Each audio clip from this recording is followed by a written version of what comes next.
قرارداد نمبر 8 ارگا کے China Pakistan economic corridor یعنی سی پیک کی مد میں ملک بھر میں 62 ارب ڈالر کے قریب سرمایہ کاری کی گئی ہے، لیکن بلوچستان کو نظر انداز کیا گیا، جس کی وجہ سے صوبے کے عوام میں احساس محرومی پائی جاتی ہے۔ لہذا یہ ایوان صوبائی حکومت سے سفارش کرتی ہے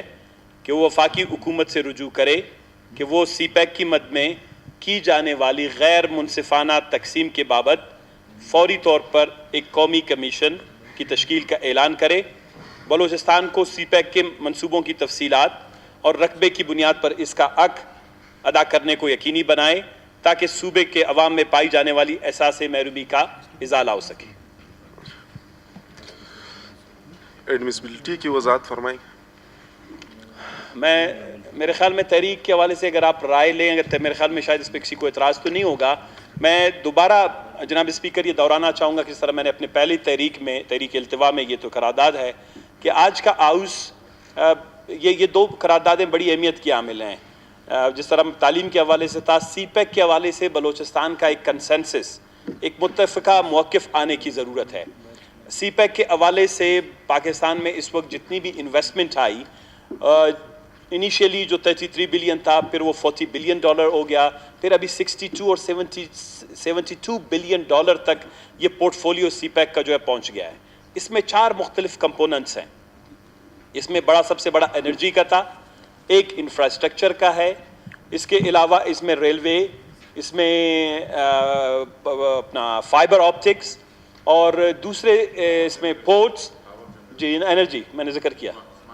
انرجی سب سے بڑا کمپوننٹ انرجی کا تھا۔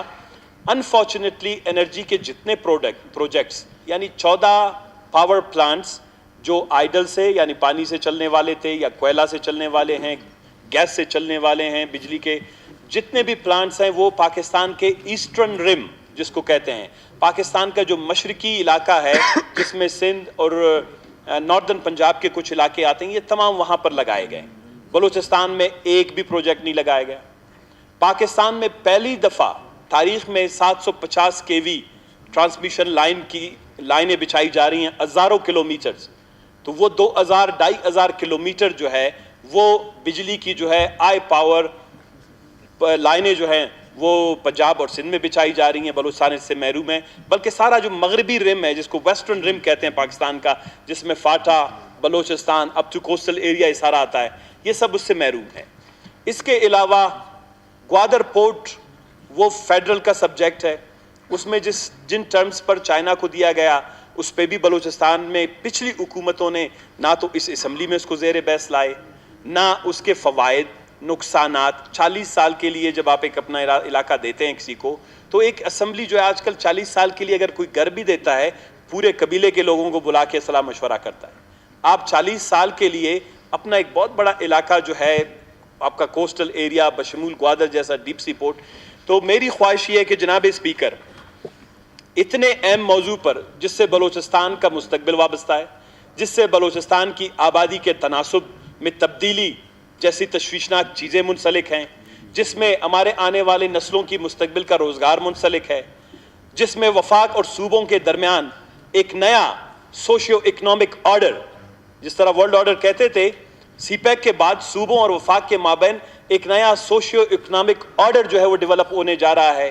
سی پیک کے باعث سیکیورٹی کے سوشل انوائرمنٹل امپلیکیشنز بڑھتے جا رہے ہیں۔ تو یہ کوئی اتنا چھوٹا سبجیکٹ نہیں ہے، میں نہیں چاہتا کہ آج کے کم ہاؤس میں ایوان میں اس پہ ہم بحث کریں۔ تو جس طرح میں نے آپ سے ریکویسٹ کی، درخواست کیا کہ جو پچھلا میرا قرارداد تھا تحریک التوا ڈیفر کیا جائے، جب تک فل ہاؤس سی پیک کے بلوچستان کے حوالے سے ایک فل ہاؤس ہماری ایک ڈسکشن اور ڈیبیٹ ہونی چاہیے، 1 اور 2 دن تک اس میں مسلسل ہم تمام فیکٹس، فگرز، دلائل کے ساتھ آپ کے سامنے آئیں گے کہ ہمارے ساتھ کتنی بے انصافی ہوئی ہے، ہمیں کتنے اس میں فنڈز ملے ہیں، یہ 72 ارب ڈالر میں سے ایک پائی کا حساب ہم یہاں پہ لے آئیں گے، اور ہم یہ بتانا چاہیں گے کہ وفاق میں جس طرح پچھلی دفعہ ہم نے NFC کے حوالے سے بھی بات کی، تو میں آپ سے گزارش کرتا ہوں، استدعا کرتا ہوں کہ اس کو آنے والے اجلاس کے لیے میرے قرارداد کو جو ہے ڈیفر کیا جائے، اور آپ ایک رولنگ دے کہ اس پہ فل ہاؤس ڈسکشن اور ڈیبیٹ ہوگا۔ یعنی فل ہاؤس سے مراد آپ کا ایٹ لیسٹ کم از کم 40 سے 50 ممبران انشور کریں کہ وہ اسمبلی میں موجود ہوں ڈسکشن اور ڈیبیٹ کے لیے۔ شکریہ جناب اسپیکر۔